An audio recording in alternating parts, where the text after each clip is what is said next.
Hindi ako si Mon, pero ako si Raymond. Tamad ako, pero may pangarap ako sa buhay. Tara, gala tayo. Pag-usapan gala nga pala, kinakabahan na ako.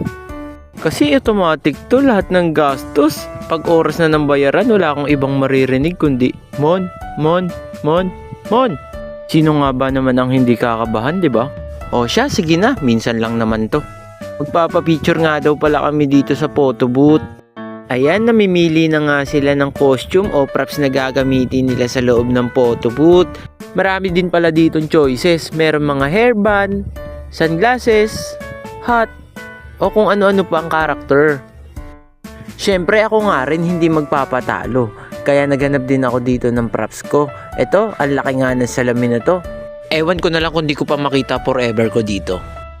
At eto nga, sinukat ko. Kaso parang mas malabo pa to sa kapalaran ng buhay.